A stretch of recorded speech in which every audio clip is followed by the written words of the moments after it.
Father, Mother God, we give thanks for this opportunity to welcome you into our awareness.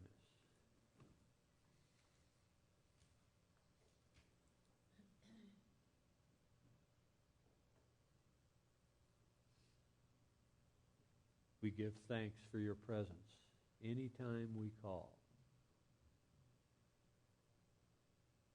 We give thanks for the love that arises from your heart.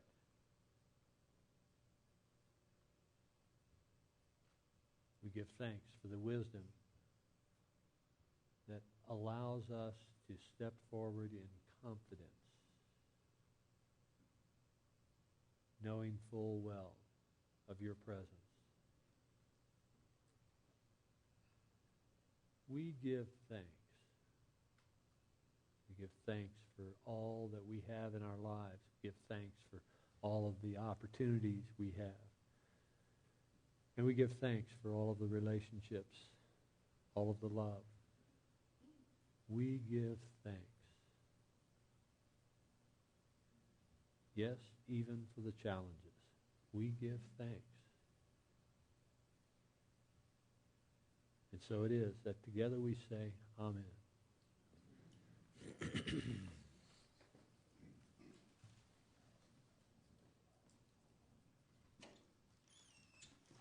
That was this week's water, right?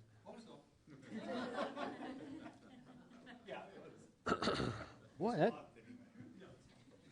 I like that. What'd you put in it? The longer it sits before it precipitates out, it's better for you. Calling all wisdom warriors. Have you noticed that our culture doesn't rank wisdom very highly? Exemplified by by some budget proposals this week that the aged are not considered to be anything but in the way. I mean, literally, we have policies that, whether it's in private industry or government, where, if you've reached the age of 65, please get out of the way. You're hampering progress. And that idea that we dismiss the aged as being some kind of a burden, well, frankly, I object. Hear, hear. So, this is seen both, in all aspects of our society and our culture.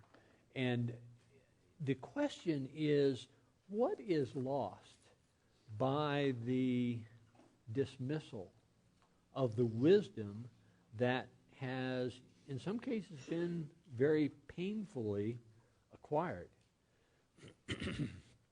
I'm sure that each of you knows at least one and maybe a whole group of people that have retired and have taken the wisdom that they have acquired and brought it with them to the golf course or to the retirement home or to whatever sanctuary they have found, and not had that wisdom available for others. The acknowledgement or the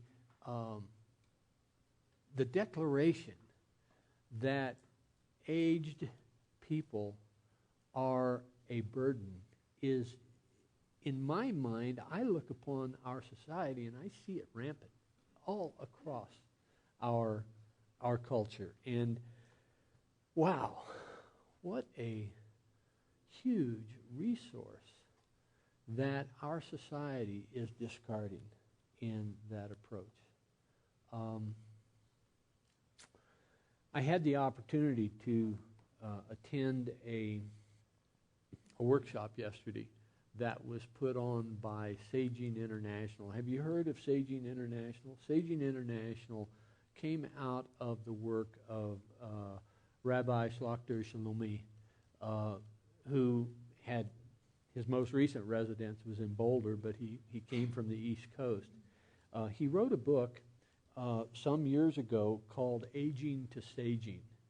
And in that book, he talks about this acquired wisdom that as a resource would be extremely valuable to our society, to our culture, if we could harness it, if we could make it available. And Aging to Saging includes, the book Aging to Saging includes ideas for how to keep that wisdom in our culture.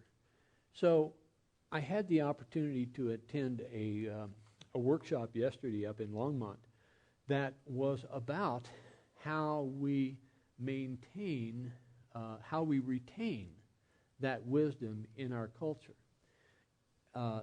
The workshop was intended, the intended audience of the workshop was to address how we as individuals, as we move into that era of, quote, retirement, how we can continue to participate.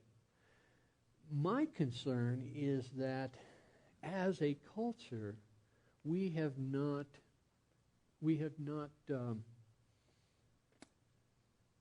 nurtured the concept of wisdom, the retention of wisdom, and that we have caused so many people to buy into this idea that, well, I'm 65, I'm no longer of use, I'm going to go, do whatever I've thought about doing, I'm going to go travel or whatever. I mean, God bless those who are able to fulfill their life's yearnings upon retirement, but collateral question is, why haven't you been fulfilling your life's yearnings all along? I mean, why wait until retirement? And having waited until retirement and taken yourself into some other avenue that is not interacting significantly with our culture, we have lost a substantial resource. So I have had for a number of years, in fact, since reading Aging to Saging, I've had this vision of developing a program that will empower elders to discard this concept that, I'm retired, I'm no longer useful, and to empower those elders to not just realize, but to engage in this idea that I am a font of wisdom. Whoever I am, I'm talking in first person here, but each of us is a font of wisdom.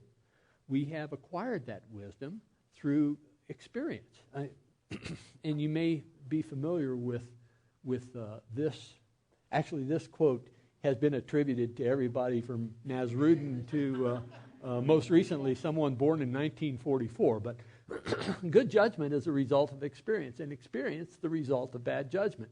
Indeed, wisdom is acquired on a trial and error basis.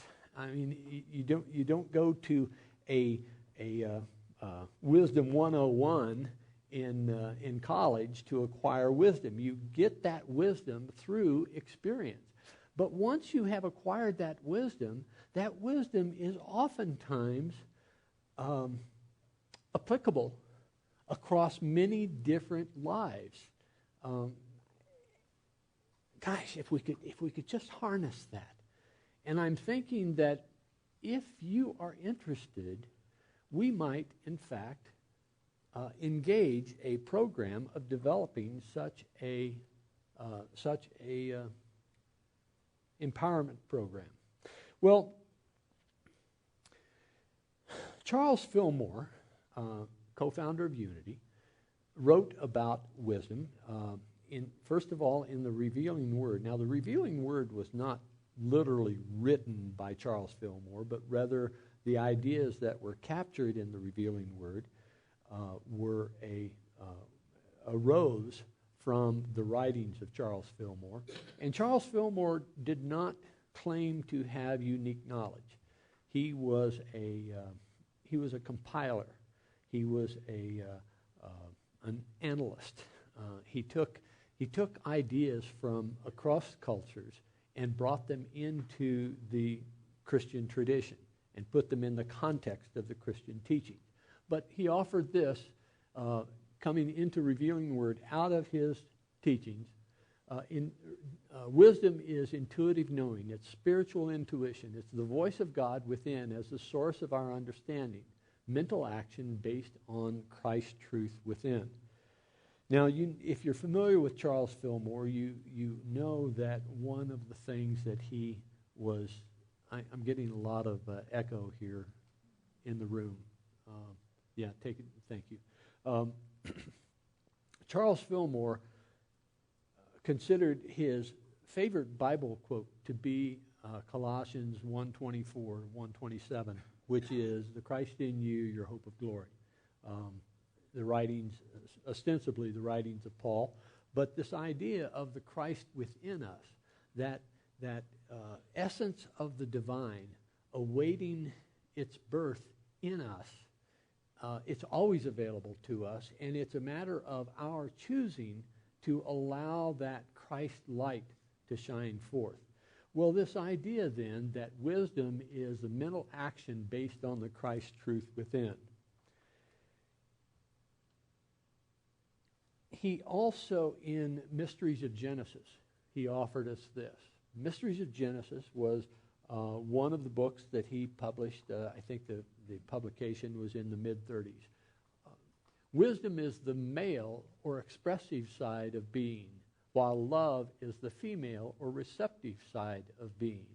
Wisdom is the father quality of God, and love is the mother quality. In every idea there exist these two qualities of mind. Think about that. In every idea, there is the father wisdom and the mother love inherent in that idea, which unite in order to increase and bring forth under divine law. Divine mind blessed the union of wisdom and love and pronounced on them the increase of spirit. When wisdom and love are unified in the individual consciousness, man is a master of ideas and brings forth under the original creative law. This idea of love and wisdom coming together as a stimulus, as a fuel, as a nurturing aspect of every idea. This idea is one that allows us to realize the dynamics of how ideas come forth and how ideas prosper, how ideas are successful. Now, you may in fact point to ideas that say, well, I don't see the love in that idea. It's probably likely that you don't see the wisdom in that idea either. That love and wisdom are the essence of ideas that are nurturing and valuable. Ideas that bring forth increase rather than decrease. So, when we look at wisdom, we see it as an aspect of experience. We see it as an aspect of our desire for growth. Growth in not just our physical being, but growth in consciousness. And if we can nurture our wisdom, if we can bring forth the wisdom from our lives, one of the exercises in this workshop was a life review. And Dr. Shalomi suggested that it's difficult for us to sit down and say, okay, what have I learned in my life? But it is useful to divide our lives into 7-year periods. So ages 1 to 7. What significant life event happened in that time frame? What life event happened in the years of 8 to 14, of 15 to 21, of 22 to 28, and so on? Taking our life and dividing it into these 7-year periods is useful in that it allows us to identify those things within those periods that we consider to be significant in our lives. Once that's identified, once you go through your life and look at those several periods and identify the things that were turning points for you in those periods, and your reaction to those turning points, you will begin to see a pattern. And the pattern is going to possibly reveal, but certainly point to the wisdom that you have acquired over your life. So this life analysis or life review is an important step in our own acknowledgement of the wisdom that we have acquired. And in so looking at our lives, we are empowered to appreciate the wisdom that we have.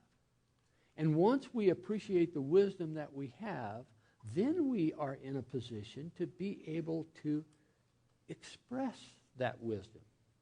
Yes, better to express that wisdom when you're invited to express the wisdom. No question about that. But there are opportunities for us to say, for instance, my daughter. Now, she has not allowed me to talk about her in this talk, but long ago I gave up the responsibility of asking her anytime I wanted to reference. But I look at her experience of what she's going through right now, and I look back at the time when I was 30, 35, that neighborhood. Look back at the time when we had our first child, our only child, which happens to be the example in this talk. We have, I look back at that and I say, if I could just offer her this little piece of wisdom, it just might make her decision-making a little bit more productive.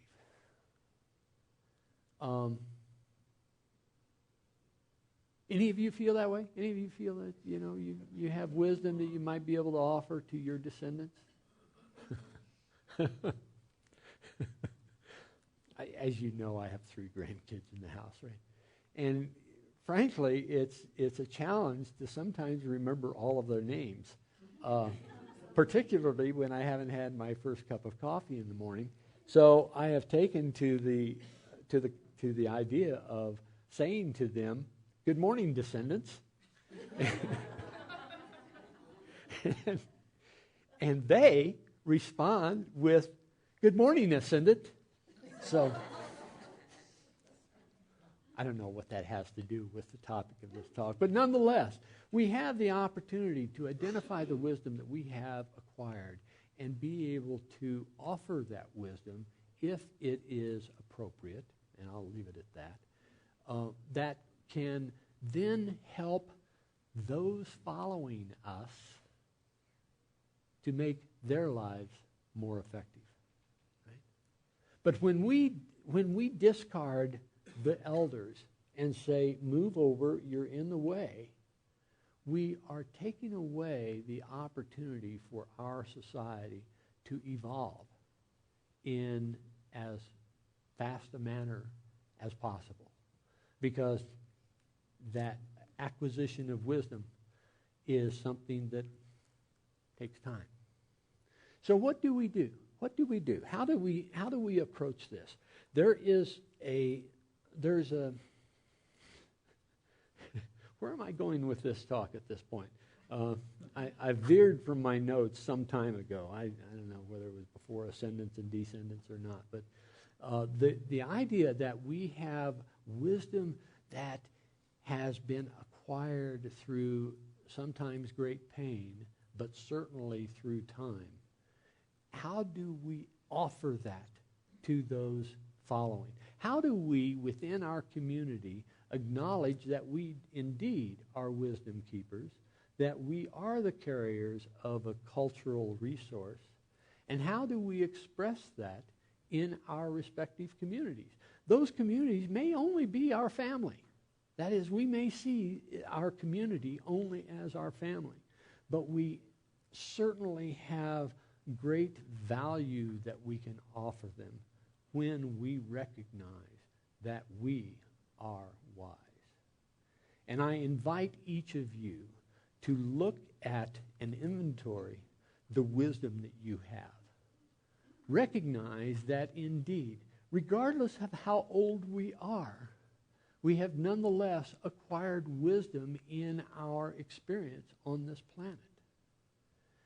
Acknowledge it, and then be willing to declare it. Declare your wisdom. Be willing to step into the fray. Be willing to fight for what you consider to be wisdom. And that's why I call all wisdom warriors.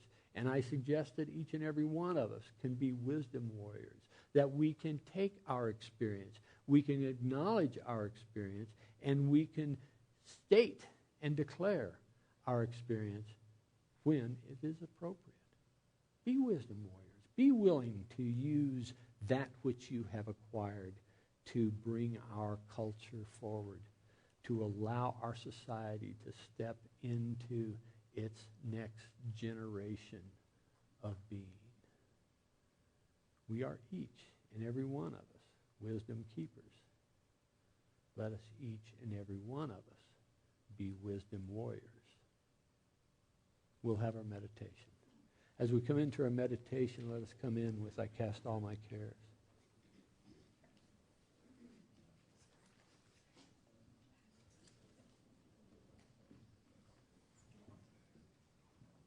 David, Yes, may I say something? you can. Spent over half my life in First Nations and the original peoples of North America, and I can tell you that they have great reverence for their elders. They have elder councils to help communities make decisions. So the original culture in this country was great respect and reverence for elders, and we have lost that. And but that was the original culture. When we came to this country, we are the people that changed this. But the original peoples of this country still have this great respect for elders and listen to the wisdom that they bring to the table. Cultures have, particularly indigenous cultures, but also advanced cultures as well, have great respect for the wisdom keepers. And those wisdom keepers are revered. And They raised the children too, mostly. yes, Yeah. And they were the government also. You had the elders were a major part of the government back then. Like our Senate, Congress, a big section. The grandmothers and all the older people were used to make these decisions that made sense. don't step back. Don't shy away from being that wisdom warrior.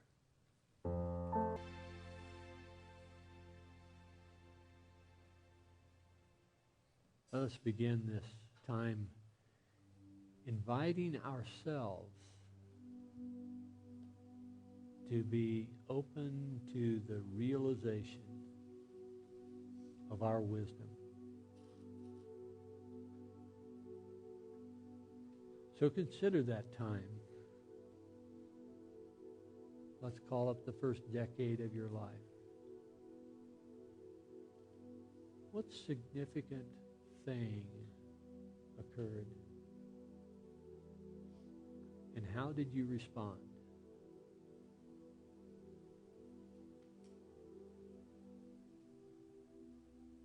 In the second decade,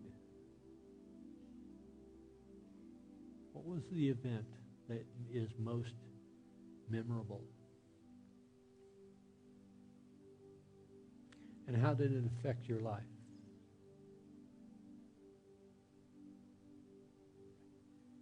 And the third decade.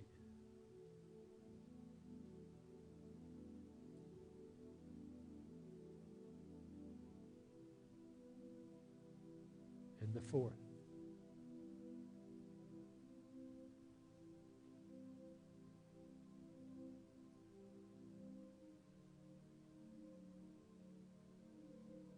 How about that 5th decade?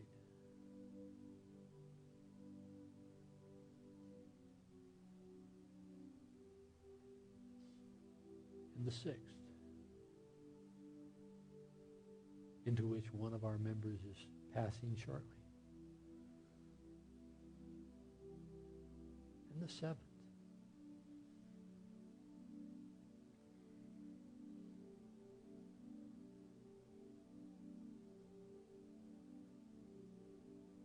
Allow these events and the effect that they had on your life to be the cultivation of your wisdom.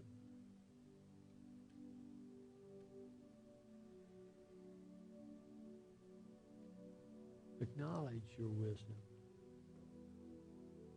Recognize how it has brought you to this moment in time, how it has brought you to this point in consciousness. Celebrate your wisdom.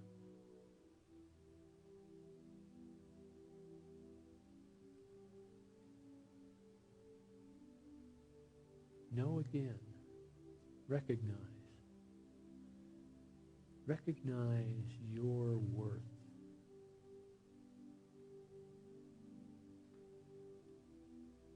Recognize what you bring to the table of our culture and of your communities.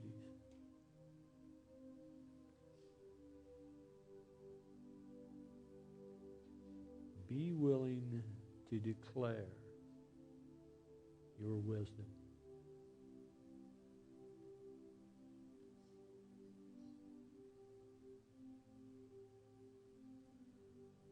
Rest in that concept. I am wise.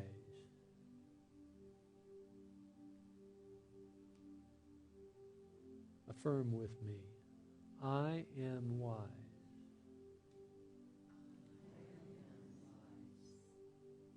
Again, I am wise. And a third time, I am wise.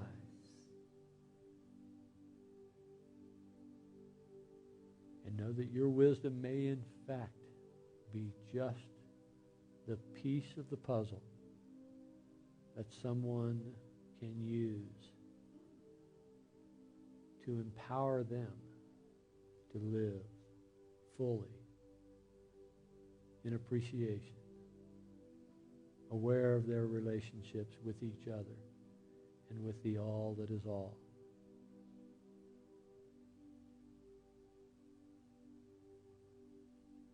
I am wise.